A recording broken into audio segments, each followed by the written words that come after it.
My name is Super Manny. I am the technology person. Oh my gosh, community person for Edpuzzle. We did a session earlier. I'm not going to show you the basics. I'm going to show you about how did you make your students learn from questions, how to ask better questions. It doesn't have to be an Edpuzzle. It could just be in general. I'm not a slides person, but I think I'm going to stick with some of the slides as I do the demo as I'm building a lesson. All right, I'm going to say you're going to get as much or as little as you want to participate in this session. All right, so let me get a crack-a-lackin'. All right, we'll come. I have not done this slides in a while. Yeah, self-serving lessons with notes. I think notes is a thing that we don't use enough in Edpuzzle, and I'm gonna tell you why. Because usually teachers think that you should just put questions, but here is the reason why I created this. When you're teaching, and correct me if I'm wrong, you look at your students, you model, and you're like, passionately just saying all the things you want about that topic. And then you look at them, you ask them, you say a line or two, and then you ask a question. So that is what I'm trying to replicate in a self-paced lesson. You're gonna show them the skill through the video. The video stops. That question, that sentence or two before the question, it's going to be in the note. And I'm gonna show you how. And then you ask the questions. All righty. Okay, I have not seen what grade levels I have on the chat. Where is my mouse? There you go. I have multiple screens. Maybe I am in the wrong tab. I was in the wrong tab. Okay, I see the chat. I see 7th grade. Thank you. All righty, let me see. Okay, why? Yeah, why do we use Edpuzzle? Because this is the worst way to teach. You're just listening to me. You're going to forget everything I say. That's why we give you the slides. I have no idea if this is being recorded or not. But if not, you'll use the slides as a refresher of what you've learned. Okay. But hello, 1st grade teacher right here. Okay. All righty. That is why. And you don't want to be that person at the end of the day. Okay. You want your students to feel tired at the end of the day. So you will differentiate your instruction based on the mini video lesson that you will push. And based on the analytics that you get, you will do your whole group on a small group with a smaller audience. The kids that will be in front of you, they have very similar. Yes. I love being like, by all means, ask me questions. Tell me, where do I need to stop? Yes, I love. So please unmute and then just ask away. All right. So yeah, that was me when I started teaching. I was exhausted, entertaining students, trying to teach them things, 1st grade. So you got to be very animatic and all of this and that. So it is exhausting, especially if you're in secondary. You have so many periods and you have kids all over the place. So whole group needs to stop. Please stop it with the lecturing. So that's why you use video learning. All right. So here is the first best practice that we are proposing, when you do your video learning, starting with a why. When you have a video, before the video starts, you tell them why they're doing this. So I'm going to jump into YouTube. And for some reason, I am not a science teacher, okay? 1st grade, 2nd, and 3rd grade, that's what I taught. But my heart is in 1st grade. This is not a content that I taught. But for some reason, I love the Amoeba Sisters. So I find me a video on YouTube. Y'all know how to find videos on YouTube. I am very sure of that. That you grab this link, or you grab the link on top, right? And instead of putting this on Google Classroom or Teams, you're going to take it to Edpuzzle. And we're going to make a lesson based. This is not what I needed. So my name, Edpuzzle. Okay. And I'm going to paste my video, enter, and boom, automatically I have the editable version of that YouTube video. And I am going to start with a why. I'm going to put a note, and I'm going to tell my students why they're watching this video. And I suggest you record your voice because they will not read it. As much as adults don't also read instructions, students won't, and you all know. So you just tap, you stop, and you just read. Make sure you're looking for this. You will need this information for whatever, so-and-so. Before the video starts, they need to know why. Okay, that is the first thing that we are, let me put these on. Okay, so the why, right? And then you save it, and that's it. When the video will start, your students will know the purpose of it, what to look for, and basically the intention of this video lesson. Alrighty, so far so good. Everybody wants to know why. When your teacher's like, why do I need to know this? Why do I need to make fractions? Why do I need to know how to make a graph out of an equation? I have yet to figure it out. Why do I need that as an adult? But thanks. Anyways, all right. Second thing is connections, and this looks a lot prettier. Okay, when you find a spot within the video in where you are going to put a question, we recommend that you first add a note to put that connection thought before you put the question. Replicating where you're looking at your students after you have modeled in your board, or I don't know, however it is that you're teaching, you are going to look at them. It is the base thing. You look at them, you say one thing or two, and then you ask a question. That is your connection. So I'm going to go into Edpuzzle. And of course, because I prepped this, because again, science is not my thing, I'm going to pretend that at this point on the video, I am going to ask a question. So instead of just asking the question, I'm going to put a note. The video will stop if your students are looking somewhere else or having private conversations. They'd be like, oh, I was supposed to pay attention to the video. You're giving them the opportunity to realize, oh, I was distracted, or oh, I have no idea, based on that note. So you make a connection kind of like, compare mitosis to making a copy of, a photocopy. They didn't know what copies are. So here is how mitosis work, kind of thing. So we can have that connection of the photocopy right here.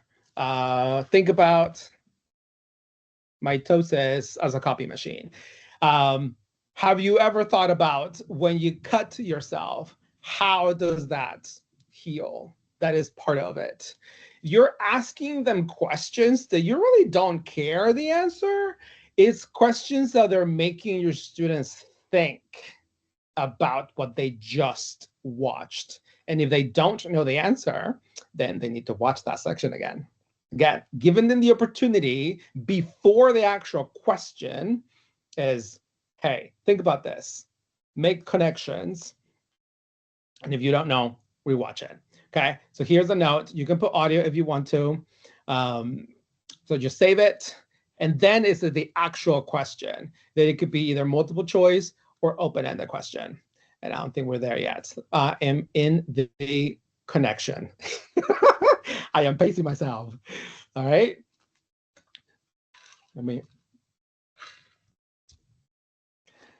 All righty. Next one. I am adding a question on the same stop. So my first question will be, I have my little script over here. I have, why do you think cells can just grow bigger instead of dividing? So I am going to put either open-ended question, and I'm going to put this here. I can add an emoji because it's going to be a lot easier for your students to know that this is a question, right? And if you want to be extra or, give them an option, you can have question 2, and this will be question 1, just because it's obvious as there's 2 questions there, things like that. And they can pick one or both. So things like that. You can allow them to answer with a question, with audio if they want, and so forth. And then you save it. When you click continue the video, it will give you the connection question. You're making them think, right? That connection that you did. And then when you go next, then there's the question. You're trying for them to figure it out on their own, like allowing them to have that feeling of success. Kind of like when you are browsing Instagram and you're like, ooh, I want to cook this recipe. It doesn't look all that great in the beginning, but when it does, you feel successful. You feel like, OMG, this looked hard and I did it. That feeling on your students is going to make them do more things for you and for themselves, because they feel proud of that they're actually trying to resolve this lesson with your help, but you're not just telling them all the information, because you're using questions so they can figure it out what you want them to do. All right, I'm looking at the chat to see if they have questions. Any feedback, just on mute if you have anything to share. But okay, all right, so I'm gonna continue. So we have multiple questions. And then you have, okay, now I'm gonna have different types of questions. All right, I'm gonna continue. And at some point, I can stop here. You can have either a note or a multiple choice, again, up to you. It doesn't, that the whole point is it doesn't have to be all the same. You can start with another question to say, what other questions do I have here? How does mitosis different from making than meiosis? That's something that I have here. Ooh. All right, and then you have this. How are they different? No, how is different, and so forth. All right, I'm gonna save this, and then I can add a multiple choice. How are you feeling about this topic? Question. I've seen teachers that they can put emojis and they go either 1, 2, 3, or they go, I feel fantastic. I feel kind of, I'm not sure. Or totally do not get it. So having an idea throughout the lesson to see how they're understanding this concept also helps, and also tells you how much info you're putting in there. All right, and then I'll have to select that one this is correct. All right, this is not really for a grade. You're just checking for the temperature. You click next, and notice that I have another set of questions and so forth. Right, you are going to find sections on the video in where you're stopping. Now, this video is 8.5 minutes. We recommend 7 minutes overall.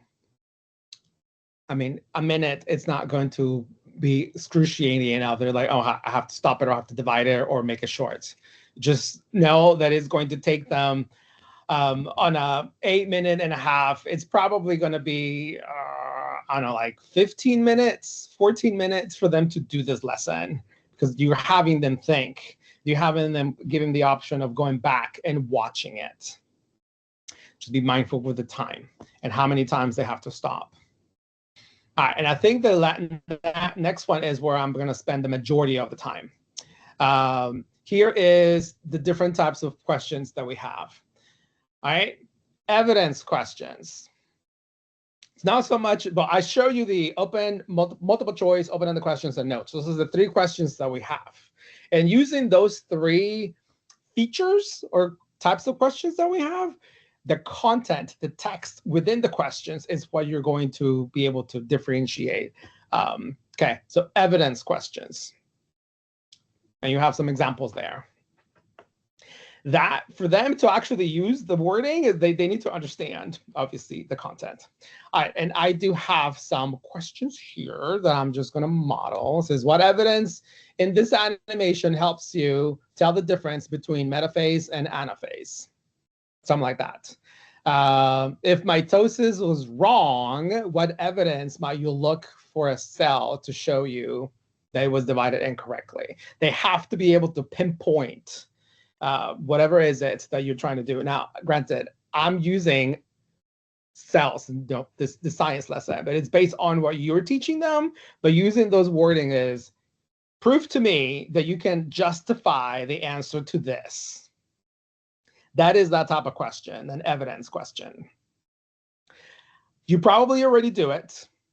You probably already have like skills in like how to ask questions. But once you know, and you're purposely using one type of questions and your students understand that you're giving evidence based on this, this question, it makes it easier rather than just using them all at the same time. This is what this teacher that showed me the type of questions said. Focus on one type of question in the beginning, and then you're moving to something different, like viewpoint. Instead of asking evidence questions, now you're going to be asking your students viewpoint and tell them like, this is going to be a viewpoint question. Here is what it will look like. Okay. So it will say, if you were a cell, how would you feel about so and so? Okay. If you were a chromosome, why would it be important for you to line up and so and so? So those type of questions, in first grade, that'll be a challenge. But for them to get it, you just ask the question, if you were this character, how would you feel? If your friends say this to you, how would you feel? So it's putting yourself into the other person. You could do it also in science, but this friend of mine said, have your teachers practice one type of question at a time, and then you actually mix them. You mix like two type of questions, like viewpoint and evidence in one lesson. So your students get familiarized with the type of answers that you want. Okay, and normally I get in the chat, I go like, oh my God, this is so good. I never thought about it. I normally do this. I just, I didn't even know that there was a thing. I didn't even know it was a thing up until I saw this teacher present an IdeaCon a couple of years ago. But viewpoint, okay? Put yourself into whatever character, whatever thing that you're teaching, whatever it is that it is, to see if there's evidence that your students can give you rather than a yes or no question, because we tend to do those type of things. Is it true? Questions that give you yes or no answers, yeah, you're giving them a 50-50 chance of getting it right. But this, if your students understand the concept or not. All right. What's the next one? Oh, and by the way, I'm going to give you time. And if you were in my other session, I'm going to tell you, when I give you time to practice on this, I am here sipping my drink. So there will be time for you to practice this. All right, connections. Making connections with, it sounds very similar to what we did in the beginning. I have with like, how does mitosis connect with the cell theory? How does your DNA explain the daughter cells and so forth? So it's connecting content that you taught in the past. Like we have talked about, well, I have here homeostasis. This is foreign to me. And when we talked about that, we also talked about how the body tries to keep balance. How does mitosis help you keep the balance? That is I thought was like a perfect question. You're connecting something that you covered in weeks prior, and then you make this question is, how does this new content changes or justifies what we covered previously? Okay, that will be a harder question to Google. Because you know they're gonna be using AI and Googling for answers. But yeah, those type of connections. And I think I'm going to give you the slides. Okay, this I've never heard. You know, English is not my first language, so justifying what the difference is, conjuncture, it was new to me. It says, what if the chromosomes didn't copy themselves? What will happen to the new cells? What if mitosis didn't happen quickly? So again, they have to justify whatever it is that you're asking them, which based on your content, you will do it. Think of when I taught, because I think I do have some first and second graders. I'm a language arts teacher. It's like, what? Let's say like Mo Willems' books. This is the ones I use. What if Piggy actually will share that ice cream with elephants? Like, what if? Did they need to be able to justify a different scenario based on the book or the characters? Again, just because this sounds very complicated, this is science, you could definitely apply it to whatever content that you're using, either math, science, or language arts. But if this is different, how else you will do it? All right. And I think this is the type of, relevance. Oh, yeah. What does it matter? This is really good. Why does it, what does it matter if mitosis were wrong when they are dividing? Why does it matter chromosomes line up in the middle and they're pulling apart? Why does it matter if mitosis makes identical cells instead of different ones? Why does it matter for you to be nice to other people? I don't know. But asking those STEM questions in a way, you're training your students to like, hey, so based on this, why does it matter, or why does X and Y and Z? My teacher wants me to respond in this way.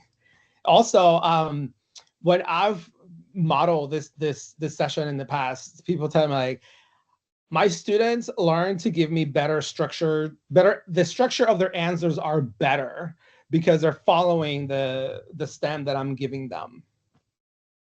So I thought that was fantastic. I think that is actually the last one.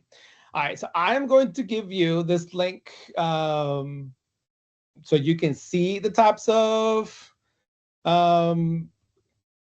questions. And I am going to give you time to find yourself a video to see if you can actually do it, because I am here. I have supported other teachers based on this. If you have lessons that you have done in the past, see if you can use the stamps to change the wording to have a better structure question based on the slides that I gave you. And let me see, when does this session end? I'm not sure. We have 11:45 till 1:45. Oh, we got plenty of time. I love it. Again, when I talk and I do all the work for you, you don't really learn a whole lot. It's when we're actually doing it, okay? So either if you already have a lesson in Edpuzzle, or if you want to grab a new video from either the Discover library, or you find yourself a video on YouTube, see if you can use this stamps, these questions, to come up with a lesson that will be thought-provoking. You're forcing your students to think rather than just answering yes or no questions. So are you ready to share the slides? Let me stop sharing my screen. And I am going to be in the chat answering questions, but this is the time for you. I'm gonna put the timer to actually put it in at work, what I just showed you. All right. So, all right. So I have 6 minutes timer. Doesn't sound like a lot, but we are teachers. We know that 6 minutes, it's a long time. So here's your time to go and find some YouTube videos or some lessons and look at the question stems that I just gave you or show you on the slides. See if we can come up with a better structured question.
Hi, tell me, you have questions? How can I help you?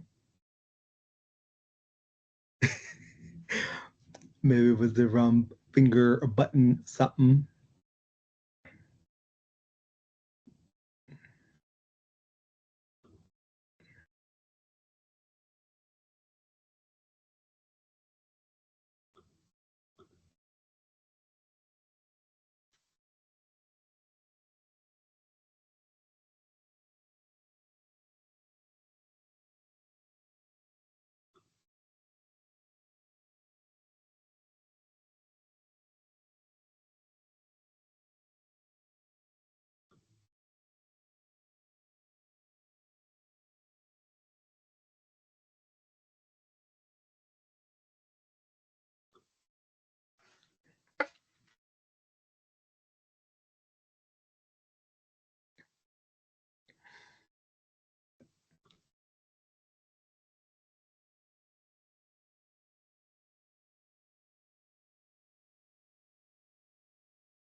How are we doing? I am hoping you're actually looking at your video lessons and your questions. I have no idea. But okay, I'm gonna continue. I am hoping you're either unmuting and just asking, hey, I have issues with this. Hey, here's a suggestion. Here's what I did. I don't know. You'll find things to share whenever you're doing it, especially if you're not very fluent in Edpuzzle. That's why I'm asking you, like, could you do this? So you have questions so I can help you since I'm here. All right. Let me see what else I have on this presentation. That is the gist of it.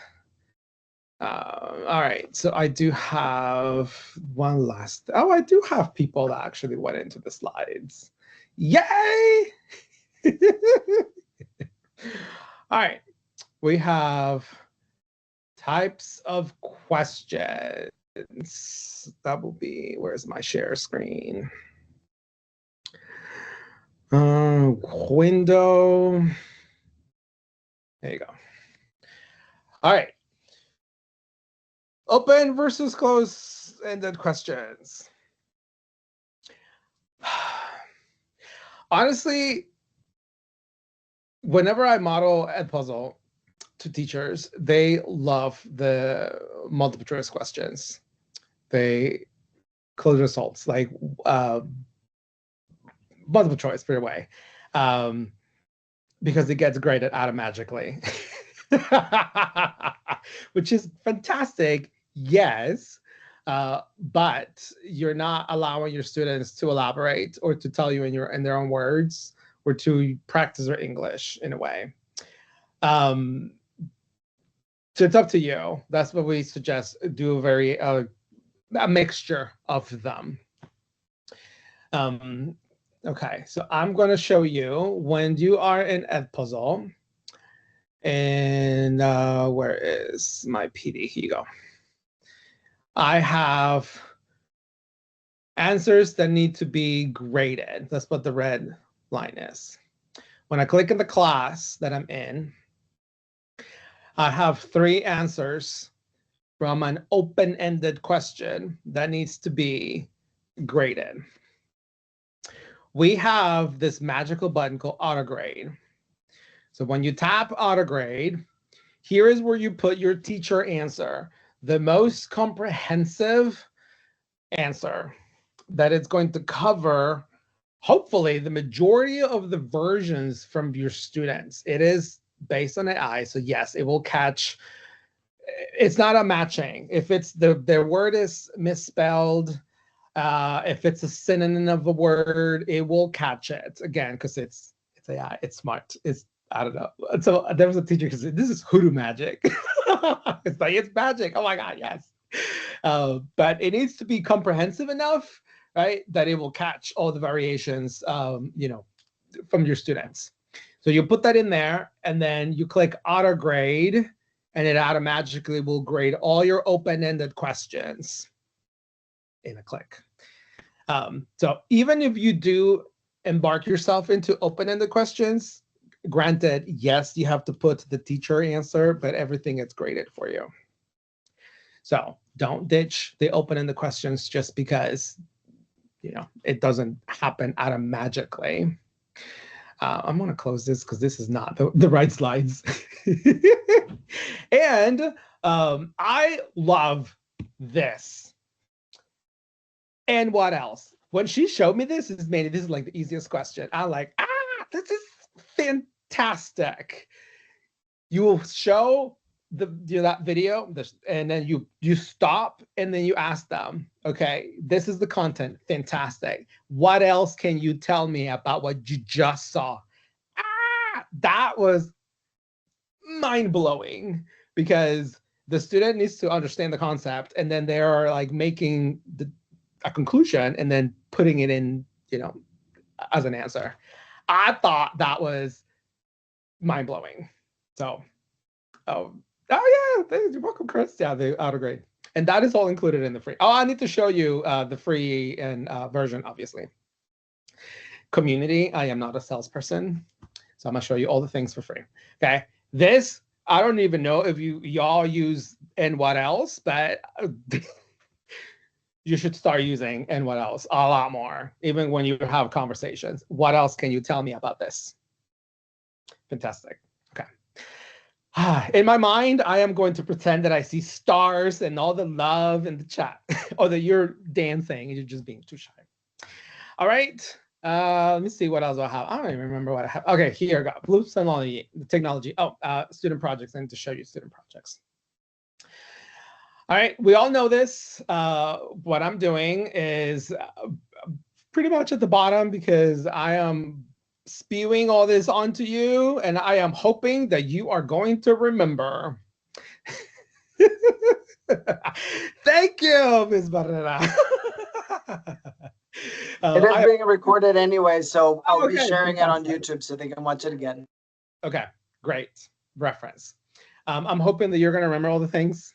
I'm not sure if you're understanding it, but when you're having like, and what else, it really falls into like the high levels that they have to understand and like understand the concept, process it in their mind, and then give you that answer. That, oh my gosh. And what else? Very short, very quickly, fantastic strategy that that you're living with him today. All right, and I think that was the end of that. Oh yeah. Lies. All right, I show you a lesson. I think I deleted the lesson. Nope, lies. It's here in the content. There you go. I was adding my questions. I am going to edit. And by the magic of cooking, you remember the cooking show? I am back into my lesson that I was creating. All right, so I have the questions based on what I show you. And at the very end of my lesson, I'm going to, well, let's remove that because we do not want students to see any of that. The links don't work anyways, okay? So all of this is going to be erase. Okay, questions. See, very easy. We just remove the end. We are going to end with, what questions do you have for me? What was hard? How do you feel about this? Especially if you're in secondary, you have so many students. So you can't really have one-on-one conversations with them. You're giving your students an opportunity to talk to you and to give you some feedback based on this, which I learned that from one of my ambassadors. Like I always end my lessons with, what questions do you have for me? What was hard? What was great? Takeaways. That will tell you more sometimes than the actual grade that they're having, because they're trying to tell you, did they get it? Did they not get it? Do they have questions? And, all the things on that. Audio, up to you. It does not transcribe. It's going to be an audio file. But sometimes you have students that they won't type, especially if they're younger. They'll give you a better explanation if it's oral, but again, up to you. And that's it. And then you have your lesson. You start with why. You will have connecting questions, thought-provoking questions in a note. And then you will ask the actual question on the same stop. And then you'll variate it. You'll have different questions. You can ask no all the time. You can have open-ended multiple choice, two multiple choice. You just use a variation of what you just learned throughout the lesson, and then you end with a check-in question. What questions do you have for me? Self-contained. Oh my goodness, 9 through 12. Is this sped? That's a lot of grade levels. Or is it like, yes, okay. Of course, you have to, the lessons are not going to be the same because the content will not be the same. Even if it, I'm trying to think. Yeah, the content is definitely not going to be the same thing. Okay, so my kids are over there, and I just heard a noise, and I am hoping nothing bad happened, but I don't hear crying or yelling, so I'm going to go with they're fine. Yes, you can, for example, when I assign these, you can assign it to people specifically. Like, I'm going to do PD Manny next. And assign it that way. So lesson for classes or groups, because they're not going to be, or are they all in your same teams? I'm assuming you have separate classes for separate grade levels, even though you are the only teacher. Yeah. Can we respond? No drawing yet, but trust me, I have nagged about responding with an annotation. We are working finally with respond with a video. And I told them, you better put a limit, because no teacher wants to have students record 5-minute videos, right? Hopefully I'm going to get something in the chat about this.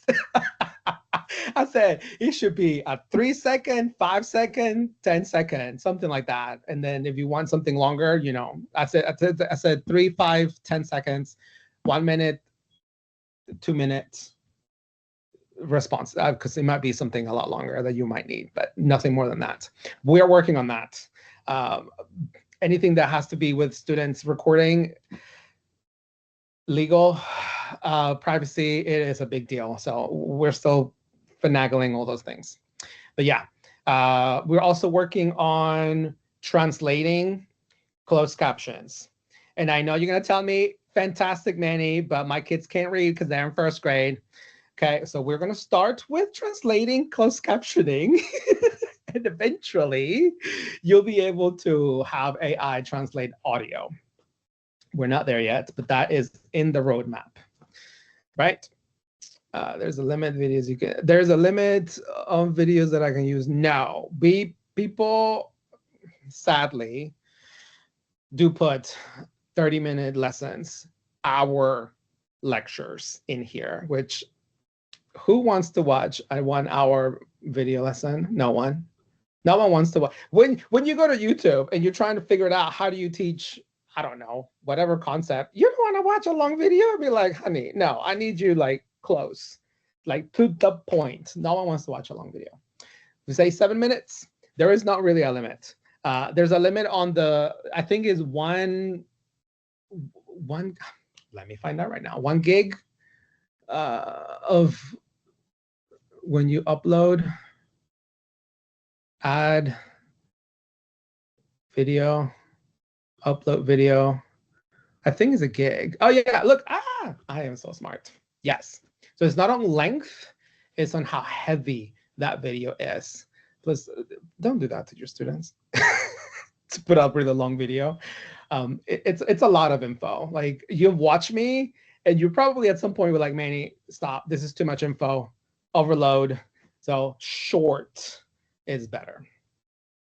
I love these questions. Yes, by all means, tell me all the things, because that is all the content I have. I purposely don't do heavy, long, complicated lessons or sessions, because we need to have time to talk, to go through what we covered, questions, if you want me to show you anything else. But that is all I have, and we still have, what, 15 minutes?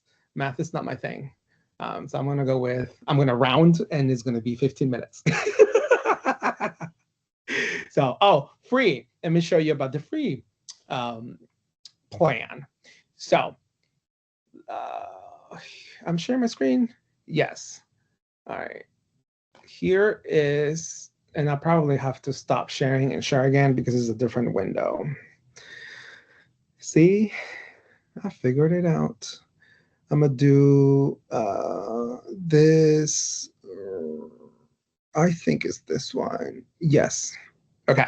Here is my personal Edpuzzle account, in where you can see that I have 2 videos out of 20 videos. The free version only gives you, I need to stop saying videos because we do slides and quizzes now.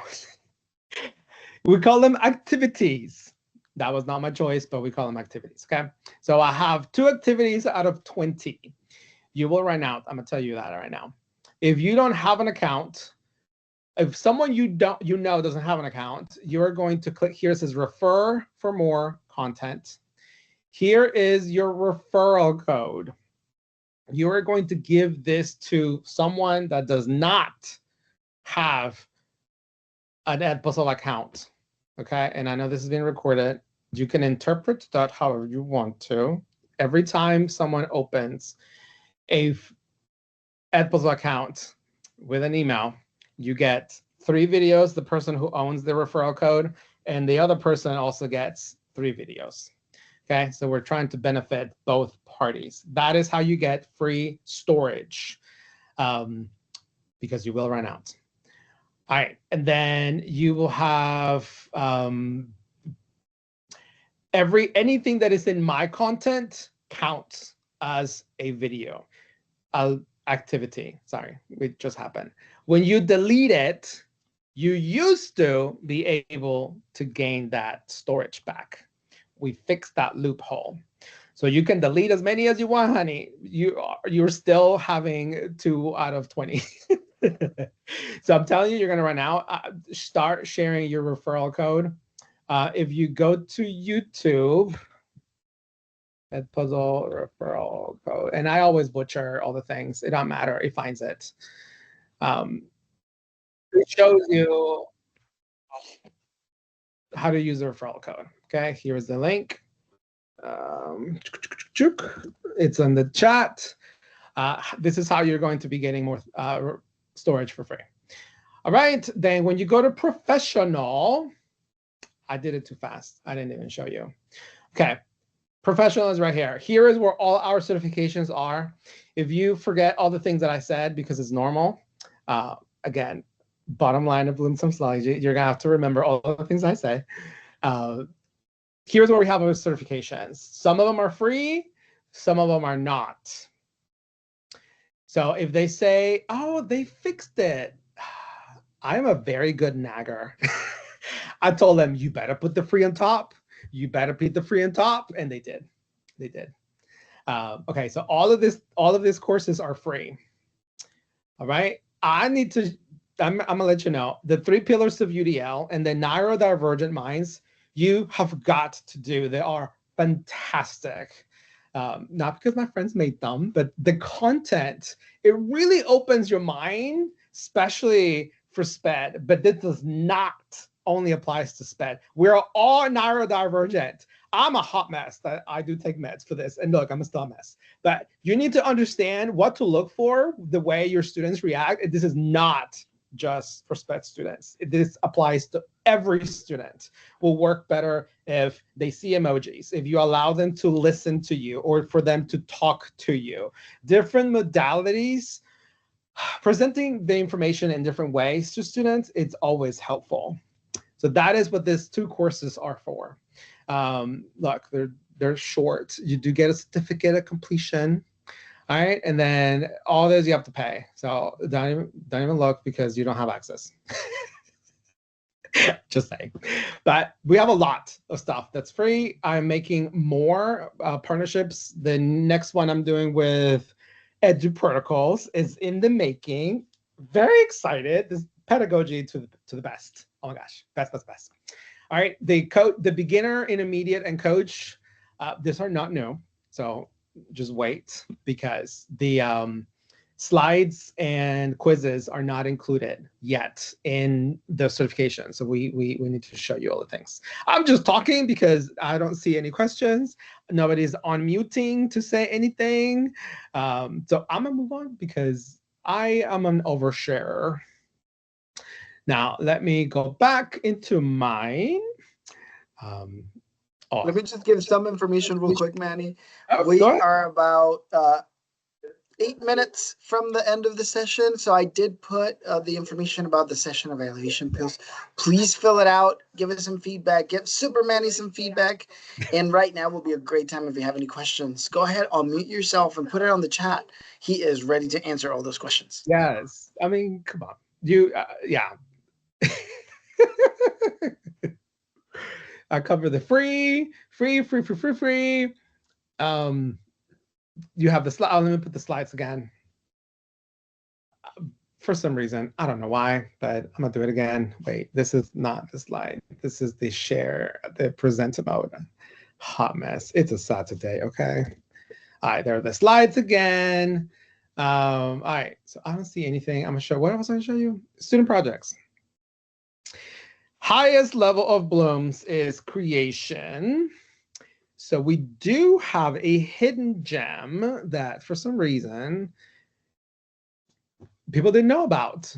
So when you create add new, you're creating something different. Look, it's right there.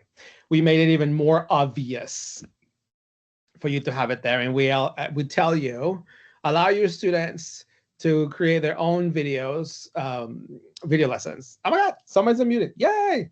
No? Dr. Stuffy. Oh, it was the video. Okay. So they're going to be creating content for you the same way that you are creating video lessons. You're allowing your students to create a video lesson for you here. Very simple. Just plopping the things, instructions and things. You have to have one of these uploaded. The record yourself as a student, it only lets you record your webcam. I know. If you want them to record their desktop, they have to download the Chrome extension, and it's not available for students yet. We do have a Chrome extension for teachers. They can record wherever they have a camera record, like a Chrome or their phone at home or whatever it is, but they can upload a video. I love this 5 minutes left remaining. All right, and then that's it. You assign it. This is what it will look like. This is like the magic of cooking. I have one already ready for you. Here's what it looks like. Okay. Notice that it has a pencil. I didn't tell you that. It has a little pencil. This is a project. And then I did this for teachers. Learn how to make a video lesson. You need to figure out how to do it. I did show them how, but this is what it will look like. Okay. And then you have the teachers, and then you have the lessons here. You can click and then take a look at them. If you want to add this and assign it to your students, you click on the 3 dots and you click Save to My Content. Then that way, that student video shows up into My Content folder as a teacher, which is here. And then this video can then be assigned to all your students. So basically, your students create the video or grab a YouTube video, and then they'll do the lesson for you. They need to know where to put the stops, where to put the notes, where to put the questions, answer choices. They need to do all of that by themselves or in a group, however you want to. And then you can assign that lesson that the students make to all of your students. That is fantastic. And that is normally when I get like, oh my God, this is great. So I'm just going to tell myself that you guys are getting all excited about student projects. So yes, creation and consumption and evaluation and all things with Edpuzzle. Here in the Add New, you have video, quiz, and slides. So this is the new quizzes and slides. And we have videos on YouTube, but we have 4 minutes. And I'm gonna stop talking because I've talked for 45 minutes. Lies, because there was a time that I didn't do anything. Yay! I got an emoji. I get all excited whenever I get interaction. Yeah, I'm an overshare. I have way too many things to share. Oh, talking about all the things. I am going to put in the chat. Why is it not working? Shift, teacher examples. Bloop. Those links, I hope they're hot. They're not hot. Okay, you can see that those are playlists for teacher examples. If you're in elementary, secondary, or as an admin, the link is underneath. Those are YouTube. They're not private. They're unlisted. I'm giving you examples of how teachers use Edpuzzle, and I do have SPED in elementary and SPED in secondary. Examples of how SPED teachers use Edpuzzle in their own classrooms. So try to cover all the things. All right, I'm gonna stop my sharing, And this, I'm guessing, here's what Valentin comes in and starts chit-chatting with me for the next 2 minutes, or do I just skedaddle? You tell me. But that's all I have. Yay! You're welcome. You're welcome. Hopefully, the question stems. They and what else? If you forgot everything, I'm sure that you remember and what else. That is, I love that. That's a really weird question.